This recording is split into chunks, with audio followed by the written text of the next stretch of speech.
नमस्कार, मैं शारदा पांडे आसान ज़िंदगी के किसी एपिसोड में आपका स्वागत करती हूं। जैसा कि पर्वों त्योहारों का महीना नहीं चल रहा है और आपको सुंदर सुंदर से ज्ञानवर्धक वीडियो दे रही हूं। बहुत सारे लोग प्रश्न करते हैं तो मैं उनसे भी प्रश्न करती हूं कि आप कुछ गलतियां करते हो क्या। कई विषयों पर तो बोलते हैं हाँ। तो एक बहुत ढेर सारी गलतियां हमारे समझ में आई कि इसका वीडियो भी आपको देना चाहिए, क्योंकि प्रत्यक्ष में हम इन गलतियों को कई बार देखे तो हमको ये लगा कि हाँ, लोग ये गलतियां भी करते होंगे और इसका दुष्प्रभाव भुगतते हैं, उनको पता नहीं चलता है। तो आज मैं आपको दहलीज डेहरी के बारे में बताऊंगी कि आप क्या क्या ऐसी चीज़ें करते हो जिसके कारण आपके ऊपर, आपके घर के ऊपर दुष्प्रभाव पड़ रहा है। सबसे पहले आप हमारे चैनल आसान ज़िंदगी को सब्सक्राइब कर लें, हाइप कर लें। दहलीज के बारे में विस्तार से बताऊंगी। आप बोलोगे दहलीज के बारे में क्या ही विस्तार से बताऊंगी, 7-8 मिनट का वीडियो आप विस्तार से देख लो कि मैं क्या बताने वाली हूँ।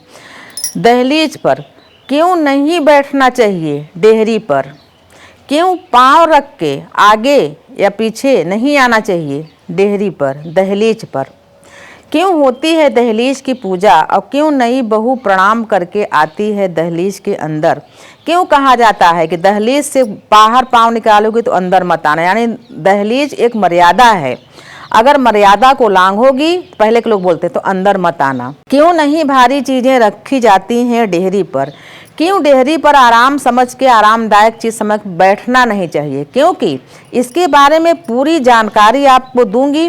क्यों डेहरी के आर पार होके किसी का पाँव नहीं छूना चाहिए, किया गया पुण्य नष्ट हो जाता है। क्यों डेहरी के आर पार खड़े होके दान नहीं देना चाहिए, क्यों डेहरी के आर पार खड़े होकर प्रसाद नहीं लेना और देना चाहिए, सारे पुण्य नष्ट हो जाते हैं। ये सब आप लोग करते हो कि नहीं करते हो ना?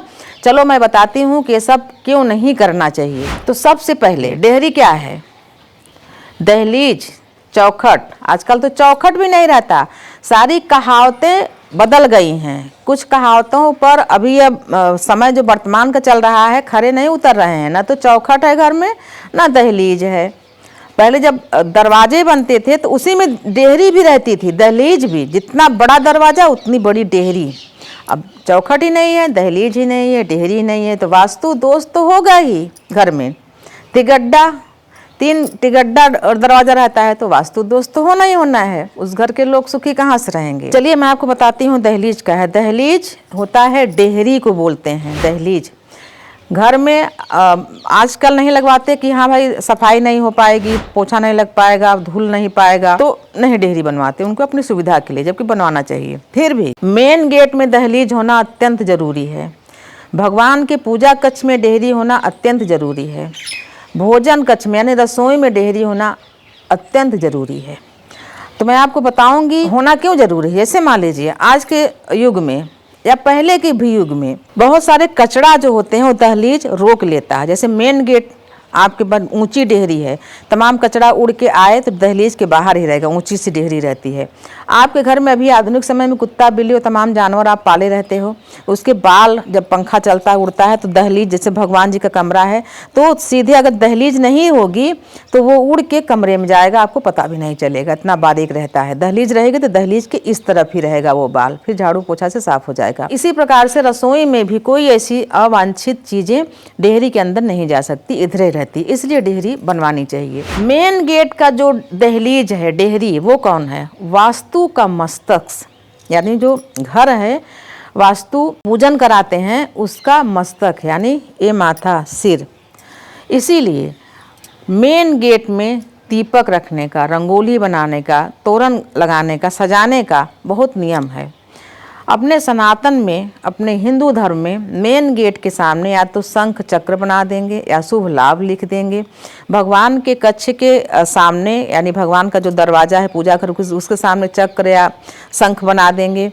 और जो रसोई घर है उसके सामने या तो अन्नपूर्णा का चित्र लगा देंगे, अन्नपूर्णा देवी लिख देंगे कि यहाँ से अन्नपूर्णा माता संचालित करते हैं इस घर के खाने पीने का सभी चीज़ें, सभी इस रसोई से निकला हुआ अन्न से खा के सभी पुष्ट होते हैं। बहू आती है जब तो डेहरी को दोनों हाथ से प्रणाम करके फिर आती है, मन में ये बोल के आती है कि हे गृह देवता, हम अपने माता पिता के घर से अब आपके संरक्षण में आए हैं, आप हमें सदैव सुखी, सुरक्षित और स्वस्थ रखना। प्रभु हर चीज़ से हमको, हर दुख से हमको बचा लेना। सभी का हमको यहाँ प्रेम मिले, ऐसा मन में संकल्प करके फिर आती है। जैसे हम अपने सनातनी में हर चीज़ को माता का मतलब उपाधि देते हैं, गंगा मैया, यमुना मैया, गौ मैया, धरती मैया, गायत्री मैया। तो उसी प्रकार से जैसे हम वास्तु देव बोले, वैसे बहुत सारे लोग गृह देवी बोलते हैं। जैसे मैं दादी लोग बोलती हैं, जैसे बुआ लोग कभी कभार बैठ जाते थे डेहरी पर, तो दादी लोग डांटती थी कि तुम माँ के जो है देवी के सिर में चढ़ के बैठी हो, तो बुआ लोग हट जाती थी।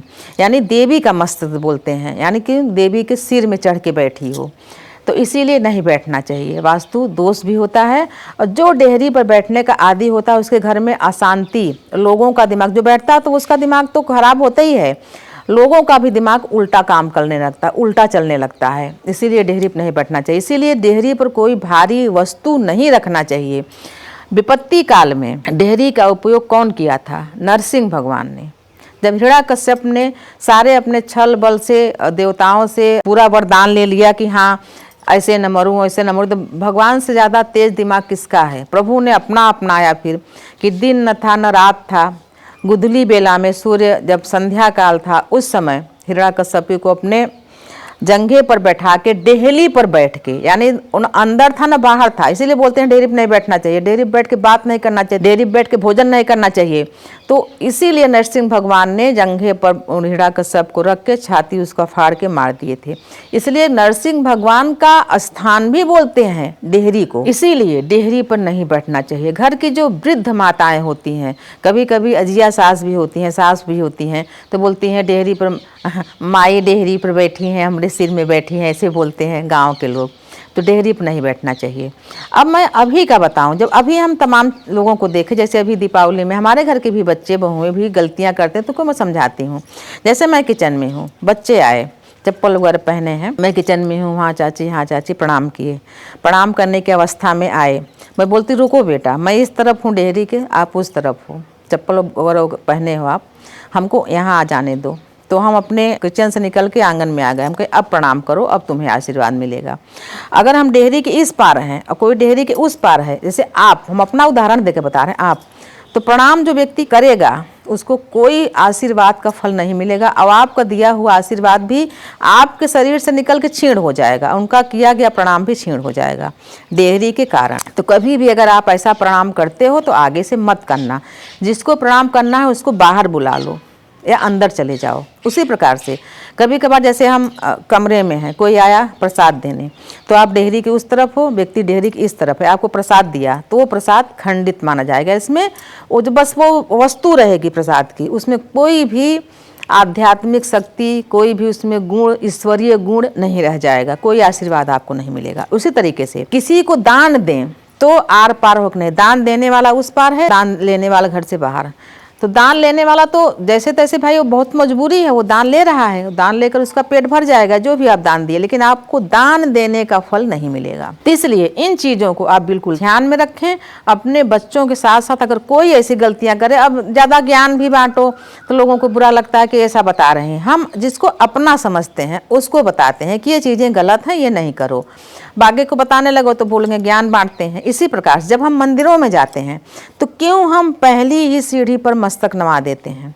क्योंकि हम उसी को दहलीज समझते हैं कि हम अब भगवान के चरणों तक पहुंचने वाले हैं। ये नहीं कि भगवान के चरणों तक पहुंच के वहाँ पर हम मस्तक झुकाते हैं, पहली सीढ़ी पर ही मस्तक झुका लेते हैं। भूल चूक ले क्षमा प्रार्थना कर लेते हैं कि ये प्रभु हमें इस योग्य बनाओ कि हम आपके चरणों तक आके दर्शन कर सकें। तो आपके दहलीज के बारे में बता रही हूँ। कभी भी आप दहलीज पर न बैठें, भारी चीज़ों को मत रखें, दहलीज पर कभी भी गंदी चीज़ों को मत रखें, दहलीज को साफ रखें। नई बहू आए तो दहलीज को प्रणाम करके आए। और इसीलिए पितृ देवता, गरुड़ पुराण, बराह पुराण, भविष्य पुराणों में लिखा है कि दहलीज लांघ के घर के अंदर नहीं जा सकते हैं। इसीलिए जब पितृ होता है, पितृ 15 दिनों का, तो दहलीज यानी दरवाजे से बाहर ही साफ सफाई करके दोनों तरफ आटे का रंगोली बना के सफ़ेद चावल सफ़ेद पुष्पों से पितृ को आवाहन किया जाता है। उनसे बोला जाता है कि हे पितृदेव, आपका स्वागत है, आप देख लो कि हम आपको बुलाए हैं। जैसे न्योता दिया जाता है तो पितृदेव खुश रहते हैं कि हमें मध्याह्न काल में चल के यहाँ से भोजन ग्रहण करना है, हमारे पुत्र पौत्र बहू पुत्र वधू हमारे लिए भोजन बना रही हैं, तो उनको मध्याह्न काल में भोजन देते हैं पलाश की पत्तियों में, तो पितृदेव को मिल जाता है। पितृदेव अंदर नहीं आ सकते दहलीज की, ये दहलीज का नियम है। उसी प्रकार से पहले के लोग बहुत झगड़ालू लड़ाकू रहते थे, जैसे बब्बा लोग हमारे दादी लोग को बोलते थे, कभी कभी ऐसे कुछ बात हुआ, दादी लोग बोलते थे 2-4 दिन मैं अपने मायके चली जाऊंगी, तुम लोग बहुत बनाना खाना अपना। बब्बा बोलते थे दहलीज लांघना अगर तो फिर आना नहीं यहाँ, यानी दहलीज लांघने को बहुत मर्यादा लांघना। यानी जैसे माता सीता को क्या हुआ था, लक्ष्मण जी बोले ना कि इसके बाहर मत आना, रेखे के बाहर। नियम यही है कि दहलीज, यानी तभी तो बोला ना, जब माता सीता भिक्षा लेकर रावण को देने आए तो वहाँ दहलीज नहीं था, वो रेखा था। पर नियम यही है कि वो बोला कि हम इसके अंदर से नहीं, तो सीता माता बोली किसके अंदर से, मैं तो किसी के अंदर नहीं हूँ। तो बोले नहीं, यहाँ ये कुछ है, यहाँ तुम बाहर आओ। तब वो दहलीज के बारे में ही बताया गया है कि कभी भी मर्यादा नहीं लांघना चाहिए, अपनी दहलीज को नहीं लांघना चाहिए। तो ये दहलीज का नियम है। तो आपको बता रही हूँ कि अगर आप पहले ऐसी गलतियाँ करते रहें कि दहलीज के आर पार होकर प्रणाम कर रहे हैं, आर पार होकर दान दे रहे हैं, आर पार होकर प्रसाद दे रहे हैं, तो ऐसा कभी न करें। दहलीज के बीच में कभी न बैठें, दहलीज पे कभी भारी सामान न रखें, इससे घर के ऊपर विपत्ति आती है और घर में अशांति होती है और लक्ष्मी आती हैं। उसी प्रकार से जो मंगले लोग हैं उनको मेन गेट दक्षिण की ओर नहीं रखना चाहिए, नहीं, इससे घर का जो वास्तु है, जो मंगले लोग हैं उनके लिए बहुत दुष्प्रभाव देता है। दहलीज के बारे में बताएं तो थोड़ा सी जानकारी इसको भी दे दी हूँ। गांव में अभी भी हमारे यहाँ पर मोटी मोटी सी डेहरी है, तो डेहरी के दोनों तरफ पाँव कर लेंगे, बीच में थाली रख लेंगे और खाना खाएंगे, तो ये महापाप की श्रेणी में आता है। अगर आप लोग ऐसा, पहले आपके यहाँ भी गाँव में अभी भी दहलीज हैं, ऐसा करते हैं तो ऐसा ना करें। और जो कंडीशन और बताई हूँ कि आर पार हो के प्रणाम करना, दान देना, प्रसाद लेना देना, ये सब कभी न करें। दहलीज का बहुत महत्व है। दहलीज में इसीलिए तोरण लगाया जाता है, दीपदान किया जाता है, सुगंधित वस्तुएं लगाई जाती हैं, उनको सजाया जाता है। तो आपको मैं दहलीज के बारे में विस्तार से बताई हूँ। जो आपका और कन्फ्यूजन होगा, जैसे बोलोगे दहलीज तो है नहीं, अभी के ज़माने में दहलीज तो है नहीं, लेकिन दहलीज वही है जब दरवाज़ा बंद करो, जहाँ दरवाज़ा अड़ जाता है उसी को दहलीज बोलते हैं। उसके बीचों बीच अभी भी मत बैठना। आपको पता है कि ज्ञानवर्धक वीडियो में जीवन आपका आसान बनाने के लिए अगला वीडियो में आपको मैं बताऊंगी कि क्यों नहीं करना चाहिए, क्यों नहीं छूना चाहिए रविवार के दिन पीपल, तुलसी, आंवला और समी। इसके बारे में विस्तार से बताऊंगी। तो आप हमारे चैनल को सब्सक्राइब कर लें, हाइप कर लें, हमारे साथ बने रहें, देखते रहें आसान ज़िंदगी। तब तक के लिए नमस्कार।